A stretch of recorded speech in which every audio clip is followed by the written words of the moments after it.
So we just finished the topic of biology in my comparative worldviews class and looking at how each worldview sees biology and science differently.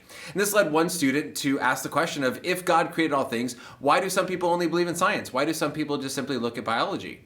And what I wanted them to see is that it really does come down to a worldview perspective, not an evidence-based perspective that comes from the science. You see, there's worldviews that drive our understanding and just our presuppositions and our approaches to science. One of the big worldviews would just be naturalism and materialism, that only the material world exists, that there's a natural explanation for everything, and so that when we do science, it leads some people into methodological naturalism, that the methodology or the approach to science is looking for those natural explanations. And the moment you try to insert God or a supernatural explanation into that, people claim that you're not actually doing science, that scientists can't make those things. So my question that we often look at when I look at intelligent design and I talk about this is, if the world were designed, what would it look like? What would we see?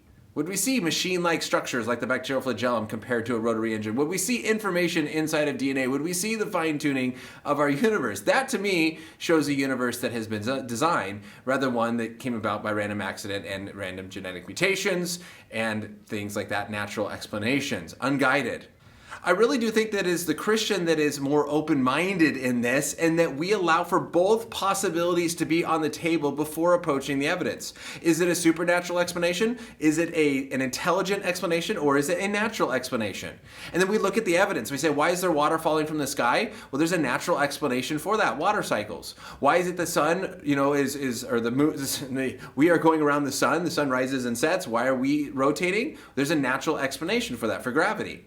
Right? And so we allow for both options to be on the table, a supernatural explanation, a possibility, if we see design and we see things that are unexplainable by natural causes, and the evidence actually pointing to supernatural. Right? In the same way that you look at a crime scene and you can see someone came into this crime scene and did something, you're positing an explanation from that's outside the room.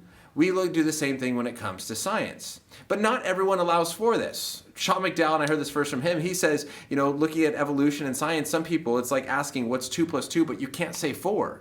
3 and 5 start looking really good because they're the next closest. But you've eliminated a possible explanation before you've ever even asked the question and look at the evidence. And I think this is often what a secular worldview does and what some people admit. Here's one quote by Harvard evolutionary biologist Richard Lewontin. He said, "We have a prior commitment, a commitment to materialism.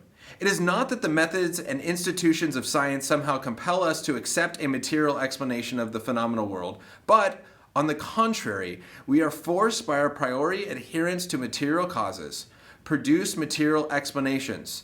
That materialism is absolute, for we cannot allow a divine foot in the door." I think that is a very honest admission that it's not because of the evidence that we're led to these explanations or these causes, but it's because of a prior commitment to materialism. Only the material world exists. There has to be a natural explanation. Therefore, what is the natural explanation for humans and the existence of life? Rather than saying, hey, here's 2 options. I'm open-minded. Where does the evidence lead me? Now let's look at the evidence and see where the evidence points. Another way in which our worldview affects how we look at the world is this idea of scientism. This falls under a secular view, and scientism says that the only reliable knowledge comes from the scientific method. And this is a view that a lot of people hold to. And you might get objections where people say, well, is there scientific proof for that? And they ask certain things. What does science have to say? As if science is the end-all be-all form of knowledge. The problem, though, is that scientism is self-refuting. To say that truth only comes from science is not a scientific statement. That is a philosophical statement. You see, there's things like philosophy and math that science presupposes to be true. Aesthetic beauty, different things like this. And so this is another aspect that leads people to trust only in science, are these false ideas like scientism that fall under a secular, materialistic, naturalistic explanation of the universe. These are philosophical ideas put onto science, not ideas that come from the scientific evidence. That is why I say it is a worldview difference that leads people to drastically different conclusions when it comes to biology. It's not just the biological evidence that we see and the scientific evidence.